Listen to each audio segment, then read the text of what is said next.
আমার একজন প্রতিবেশী না খেয়ে থাকবে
নবীজি বলেন যে ব্যক্তির সামর্থ্য আছে আর সে কুরবানি করলো না, সে যেন ঈদের নামাজও না আসে, সে যেন ঈদের নামাজ পড়তেও না আসে। আলহামদুলিল্লাহ, এর দ্বারা কি বুঝে আসে? সামর্থ্য থাকলেও যদি কুরবানি না করে তার জন্য শাস্তি আছে না নাই? আছে। এই গেল কুরবানি সংক্রান্ত দুই একটি ছোট ছোট কথা। কুরবানি এলো, কুরবানি চলে গেল, আমাদের শিক্ষণীয় কি, আমাদের করণীয় কি? কুরবানির যে ইতিহাস, কুরবানির যে প্রেক্ষাপট, সেখান থেকে আমাদের যা বুঝে আসে তার মধ্য থেকে সবচেয়ে বড়, সবচেয়ে অন্যতম একটি বিষয় হলো আল্লাহর হুকুমের সামনে, আল্লাহর অর্ডারের সামনে নিজেকে শতভাগ সঁপে দেওয়া, 100 স্যালেন্ডার করা। আল্লাহ, তোমার হুকুম হয়েছে, তোমার নির্দেশ এসেছে, আমি কোনো যুক্তি তালাশ করব না, আমি কোনো যুক্তি খুঁজবো না, আমি কোনো কিছু না খুঁজে আল্লাহর অর্ডার চলে এসেছে, আমি নিজেকে সেখানে সঁপে দেবো। বলি সুবহানাল্লাহ। কুরবানির যে ইতিহাস, কুরবানির যে ঘটনা, সেখান থেকে সবচেয়ে বড় যে শিক্ষা, সবচেয়ে বড় যেটা আমাদের শেখার বিষয়, সেটা হচ্ছে আল্লাহর সামনে আত্মসমর্পণ, সারেন্ডার করা। কারণ ইসলাম বলাই হয় গরদান নিহাদান বাতা, আল্লাহর হুকুমের সামনে মাথাকে নত করে দেয়। আমার যুক্তিতে ধরে না, না যুক্তিতে ধরুক চাই না ধরুক, আমার বুঝে আসুক আর নাই আসুক, আমার রব আমাকে অর্ডার করেছে, আমাকে সেটাই করতে হবে। কি বলেন আপনারা? যুক্তি থাকলে করবো, না থাকলে করবো না, এমনটা হবে? একজন মানুষ 500 টাকা দিয়ে দিন মজুরি নিয়েছে বা দোকানের কর্মচারী নিয়েছে, সকাল 8টা থেকে রাত 8টা ডিউটি করতে হবে। কাউকে যদি বলে তুমি দোকানের বাইরে বসে থাকবা, ব্যালেন্স নিয়ে বসে থাকতে হবে না। আর কাউকে যদি বলে তুমি ক্যাশ কাউন্টারে বসে থেকে তুমি ক্যাশ গণবা, তাকে তাই করতে হবে। কেন কেন? সে কি যুক্তি খোঁজে? আপনি আমাকে কেন দোকানের বাইরে রাখলেন, ওকে এসির মধ্যে ক্যাশে বসে রাখলেন, সেই যুক্তি খোঁজে? যুক্তি খোঁজা চলবে? চলবে না। কেন? দোকানের মালিক তাকে 500 টাকা কি দিয়েছে, স্যালারি দিয়েছে অথবা দিবে। দোকানের মালিক 500 টাকা স্যালারি দিবে, সেজন্য 12 থেকে 10 ঘন্টা দোকানের মালিক যাই বলে তাই সে শুনতে বাধ্য, কোনো যুক্তি সে তালাশ করে না, করতে পারেও না। ও আমার ভাই, রব্বে কারীম আপনাকে আমাকে কি দিয়েছে? আপনার আমার চোখ দুটি যদি কেউ চায় 1 কোটি টাকা দিবে, আপনি আমি আমার চোখ দুটি দেব? 2টা চোখ তো দূরের কথা, একটা চোখও দেবো না। যদি আপনার আমার কিডনি কেউ চায় যে আপনাকে গুলশানে একটা ফ্ল্যাট দিয়ে দেবো, আপনার কিডনি দুটি দেন, আমরা দেব? তো রব্বে কারীম আপনাকে আমাকে কত হাজার কোটি টাকার সম্পদ দিয়েছে, আমরা সুন্দরভাবে শ্বাস নিতে পারছি, ফুসফুস দিয়েছে, কিডনি দিয়েছে, চক্ষু দিয়েছে, কান দিয়েছে, নাক দিয়েছে, কত সুন্দর মেজাজ দিয়েছে, মস্তিষ্ক দিয়েছে। যদি সেখানে একটু 19-20 করে দিত, একটু রব কম বেশি করে দিত, আপনি আমি আজকে মসজিদে না থেকে আপনার আমার ঠিকানা হতো পাবনার পাগলাগারোতে, আপনার আমার ঠিকানা হতো রাস্তার ফুটপাতে, আপনার আমার শরীরে কোনো পোশাকও থাকতো না। একজন দোকানের মালিক যদি 500 টাকা স্যালারি দিয়ে একজন কর্মচারীকে 10 থেকে 12 ঘন্টা যা বলবে তাই করতে বাধ্য করতে পারে, আপনার আমার রব আপনাকে আমাকে এত কোটি কোটি টাকার সম্পদ দিয়ে, এত কিছু দিয়ে বুঝি আপনার আমার রব আপনাকে আমাকে স্যালেন্ডার করাইতে পারে না? কি বলেন, পারে কি পারে না? পারে। রব্বে কারীম বলে, ইব্রাহিমের কথা তুলে আল্লাহ বলেন, ইয ক্বালা লাহু রাব্বুহু আসলিম। আল্লাহ বলে, আমি রব যখন ইব্রাহিমকে বললাম আসলিম, হে ইব্রাহিম তুমি সারেন্ডার, তুমি আত্মসমর্পণ করো। ইব্রাহিম কোনো যুক্তি খোঁজে নাই, আসলামতু লিরাব্বিল আলামিন। ইব্রাহিম সাথে সাথে বলছে, ও রব্বে কারীম, আমি তোমার দরবারে আত্মসমর্পণ করলাম, আমি সারেন্ডার করলাম, আমি 100% মুসলমান হয়ে গেলাম। বলি সুবহানাল্লাহ। তাহলে কুরবানির অন্যতম শিক্ষা রবের দরবারে সারেন্ডার।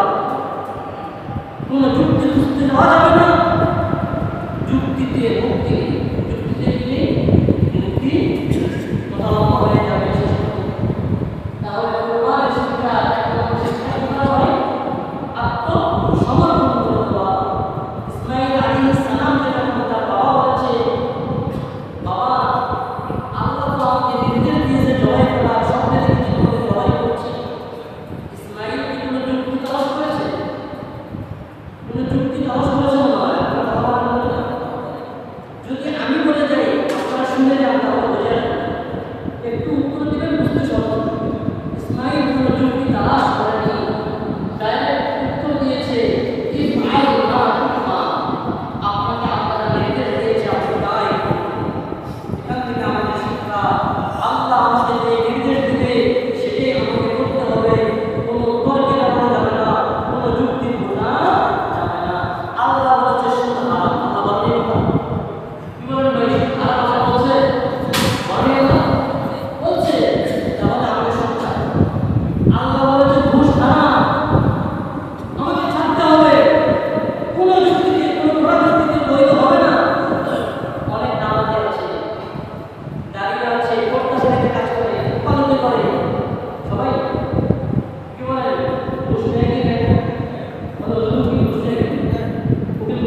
সেই অহংকার আমি কি করে ফেলবো? অহংকার আমি কি করে ফেলবো? দূর করে ফেলবো। অহংকার রাখা যাবে না। যার জেলে অহংকার আছে, নবী বলে ওই ব্যক্তি কোথায় যাবে না? জান্নাতে যাবে না। হাদিসে কুদসি আল্লাহ নিজে বলেন, আল্লাহ নিজে বলেন, আল কিবরিয়া ওয়ালিদাহি ওয়াল আযমাতু বিজারি। অহংকার আমার চাদর, আমাকে চাদর করে কি বলেন আপনারা? চাদর বলেন বুঝানোর জন্য বলছি। মানুষের চাদর যখন মানুষের গায়ে থাকে, অন্যের গায়ে থাকে না। যার চাদর তার গায়ে থাকে, অন্যের গায়ে থাকে না। আল্লাহ সেইটা বোঝানোর জন্য বলে অহংকার হলো আমার চাদর, ওয়াল আযমাতু বিজারি, বরত্ব হলো আমার পায়জামা। অহংকার আমার চাদর, বড়াই বরত্ব এটা হলো আমার পায়জামা, আপনার লুঙ্গি বলতে পারে। আল্লাহর কিন্তু পোশাক না, বোঝানোর জন্য আল্লাহ বলছে আমার নাযানি ওয়াহিদুন মিনহুমা ফারাদতুহু ফিন্নার। আমার বান্দা যদি আমাকে জানে, আমাকে পায়জামা নেই, অর্থাৎ অহংকার তার বরত্ব নিয়ে টানাটানি করে, আমি আল্লাহ তাকে জাহান্নামের মধ্যে ঢুকে দেব। তাহলে পশুসুলভ যে আচরণ আমাদের মধ্যে আছে, যে স্বভাব আমাদের মধ্যে আছে, সেটা দূর করতে হবে। তার একটি হচ্ছে অহংকার, আরেকটি হচ্ছে হিংসা বিদ্বেষ। আরেকটা কি? হিংসা বিদ্বেষ। এই হিংসা বিদ্বেষ আমাদের করতে হবে, দূর করতে হবে। এই পশুগুলো আমাদের উপর থেকে দূর করে দিতে হবে। আরেকটা হলো এই হিংসা বিদ্বেষ থেকে সৃষ্ট তৈরি আত্মীয়তার সম্পর্ক ছিন্ন করা। হ্যাঁ, ওইরকম প্রশ্ন কোথায় বলবো? এরকম সম্পর্ক ছিন্ন করি না আমরা। এই ঈদ আসে সম্পর্কগুলিকে জোড়া দেওয়ার জন্য, আত্মীয়তার বন্ধনকে মজবুত করার জন্য, আত্মীয়তার বন্ধনকে শক্তিশালী করার জন্য ঈদ আসে। ঈদে সবার সঙ্গে একসাথে হবে। তো আমার বলার উদ্দেশ্য, ঈদ এসেছে, কুরবানি আমরা করেছি, অনেকে বাইরে থেকে আপনারা এসেছেন গ্রামে, আমার হয়তো কর্মস্থলে চলে যাবে। এই ঈদের যে কয়েকদিন আপনারা বাড়িতে আছেন, সেই কয়েকদিনে যেখানে যেখানে আত্মীয় স্বজন আছে, বোন আছে, ফুফু আছে, খালা আছে, মামা আছে, কাকা আছে, দাদা আছে, দূর সম্পর্কের আত্মীয় আছে, একটু সময় বের করে তাদের সাথে সম্পর্কটা একটু মজবুত করি না? তাদের সাথে সম্পর্কটাকে একটু দৃঢ় করি না কেন? আমরা সম্পর্ক দৃঢ় করলে আল্লাহ তাআলা আপনার সাথে সম্পর্ক কি করবেন? মজবুত করে দেবে।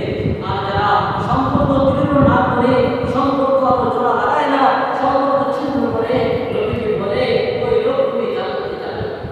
ওই লোকগুলি কোথায় যাবে না? জান্নাতে যাবে না। আমরা যারা এসেছি বাড়িতে বা বাড়িতে থাকি, এই ঈদকে কেন্দ্র করে আত্মীয় স্বজনের সাথে সম্পর্কটা মজবুত করবো। তাদের বাড়িতে যাবো, তাদেরকে দাওয়াত করে বাড়িতে গিয়ে মেহমানদারি করবো। হয়তো আমার 2 টাকা বেশি খরচ হবে, কিন্তু আমাদের মধ্যে মহব্বত বৃদ্ধি হবে, সম্পর্ক সুন্দর হবে ইনশাআল্লাহ। আরেকটি কথা বলে শেষ করে দেব। ঈদ কেন্দ্রিক অনেক বিবাহ হয় না? ঈদের সময় বিবাহ হয় না? হয় না? অনেক বিবাহ হয়। আমাদের বিবাহ সাথে অনেক ধরনের খারাপ কাজ হয়। আমি ব্যাখ্যায় যাব না, শুধু মোটা দাগে বলবো, বিবাহ ক্ষেত্রে যে সমস্ত খারাপ কাজ হয়, যার মধ্যে এক নম্বর হচ্ছে যৌতুক। এখন কি? যৌতুক। এটা একেবারে খারাপ কাজ, একেবারে গরিব কাজ। এর চেয়ে নিচু কাজ আর হতে পারে না। যে পুরুষ হয়ে জন্ম নিয়ে একজন নারীকে বিবাহ করার সময় তার বাবার কাছ থেকে যৌতুক চেতে পারে, যৌতুক দিতে পারে, সেই পুরুষকে নিয়ে যেতে যোগ্যতা। তুমি পুরুষ, তুমি কিভাবে এখন নারীর কাছ থেকে যৌতুক চাও? তোমার বাবা তোমাকে বড় করেছে, মেয়ের বাবা মনে হয় মেয়েকে বড় করে নেয়। তোমাকে লালন পালন করতে গিয়ে তোমার বাবার যে পরিমাণ কষ্ট হয়েছে, মেয়ের বাবার কষ্ট মনে হয় কম হয়েছে। কি বলেন আপনার? কম হয়েছে? আরো বেশি হয়েছে। তুমি তো একা স্কুলে যেতে পেরেছো, তুমি তো একা কলেজে যেতে পেরেছো, কিন্তু সেই মেয়েকে হয় মা হয় বাবা তাদের রেখে আসতে হয়েছে, আবার ছুটি হলে নিয়ে আসতে হয়েছে। তোমার স্ত্রীকে ভালো রাখার জন্য, সেফ রাখার জন্য তোমার শ্বশুর তোমার শাশুড়ি অতিরিক্ত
বোঝাই করে হলেও তুমি করো। অর্থাৎ ছেলে তার বাড়িতে বিশাল করে আয়োজন করো, শরীর করবে না, না করবে না, কিন্তু মেয়ের বাড়িতে বড় করে ছেলেদের পক্ষ থেকে অনুষ্ঠান করতে বাধ্য করা এই শরীর কি করে না, সাপোর্ট করে না। এমনিতে আপনারা মুরব্বীরা গেলেন মেয়ে অর্ডার মেহমানদারি করবেন, সেটা কথা কথা, কিন্তু আমার মেয়ে লোকের আমার 500 জন লোকের আপনাকে আয়োজন করতে হবে, এটা ভাষা বলে এটা জুলুম, মেয়ের বাবার উপরে জুলুম, এটা শরীর সাপোর্ট করে না। অনুষ্ঠান যদি করতে হয়, অনুষ্ঠান করতে হবে কার বাড়িতে? ছেলের বাড়িতে। মেয়ের বাড়িতে ছেলে পক্ষ কোনো অনুষ্ঠানের দাবি করতে পারবে, কথা ভালো করে বুঝতে হবে, ছেলে পক্ষ দাবি করতে পারবে না। এমনি মেয়ের পক্ষ টাকা আছে, সেখানে আসুক না, যাতে তোমার চাষ হয় সেটা আলাদা কথা, কিন্তু ছেলে পক্ষ ডিমান্ড করে আমার 100 টাকা খাওয়া দাওয়া, এটা শরীর সমর্থন। ছেলে পক্ষ যে অনুষ্ঠান করবে, অনুষ্ঠানে যেখানে অনুষ্ঠান হবে না কেন, বাড়িতে হওয়া একটা কন্যা থাকে, গিফট কন্যা। আপনারা কেবল থাকে কি থাকে না? আমার কথা শোনেন, পুরুষদের মানেন না, থাকে কি থাকে না? কেউ কষ্ট নেবেন না, আমি শরীরের মাসলা বলছি। বিবাহের অনুষ্ঠানকে কেন্দ্র করে কেউ খুশি মনে দিতে হবে, কিন্তু আমি গিফট কন্যা বসায় রাখলাম, আমার বিয়ে তো আমি গিফট নেব, গিফট কন্যা বসালাম, গিফট নেব একটা ব্যবসা, এটা একটা হোটেল হয়ে যায়। এটা কোনো বিবাহের অনুষ্ঠান থাকে না, মানুষের পকেট টাকা। আপনি খাওয়ালেন 300 টাকা, নিলেন 1000 টাকা, খাওয়ালেন 300 টাকা, নিলেন আপনি 2000 টাকার গিফট, নিলেন আপনি সামনের চেয়ে, এটা শরীর বহির্ভূত কাজ। হ্যাঁ, আপনি এমনিতেই বললেন কোনো গিফট লাগবে না, গিফট কন্যা করার জন্য না, একজন খুশি হয়ে আপনার ওয়াইফকে একটা বড় ফ্রিজ গিফট করছে, এটা কোনো কি নাই, সমস্যা নাই। 5 ভরির স্বর্ণ গিফট করছে, এটা কোনো কি নাই, সমস্যা নাই। কিন্তু আপনার ভিতরে নিয়ত আছে, আপনি গিফট কন্যা রেখে দিলেন, আপনি আয়োজন সেভাবেই করলেন যে আমি গিফট নেব, আমি টাকা নেব, তাহলে এটা আপনার ব্যবসা হয়ে যাবে, এটা শরীরের সমর্থন হবে না। আর আরো খারাপ হলো, অনেকে কুরবানি করে, কি করে? কুরবানি করে কেন? কুরবানি করে ছেলের বিয়ে আছে, ছেলের বিয়ে কিন্তু অনুষ্ঠান করবে, কুরবানি মাংস আসলে এরকম এটা না নেই, আপনি করেন ছেলের বিয়ের গরিমা কুরবানির মাংস দিয়ে আপনি করেন, এটা না নেই, কিন্তু সমস্যা হয়ে যায় যদি আপনি টাকা নেন, যদি আপনি গিফট নেন, তাহলে কুরবানির মাংস বিক্রি করা হয়ে গেল। কি হয়ে গেল? বিক্রি করা। আপনারা বলেন কুরবানির মাংস বিক্রি করা জায়েজ আছে? কুরবানির মাংস কি ওলিমা করলেন আর গিফট নিলেন, একেবারে কুরবানির মাংস বিক্রি করা হয়ে গেল, আপনার কুরবানি কি হলো না? সঠিক হলো না। একটু পড়া কথা বলে ফেললাম, সত্য কথা বলে ফেললাম, কেউ কষ্ট পেয়ে দেখো মাফ করে দেবেন ইনশাআল্লাহ।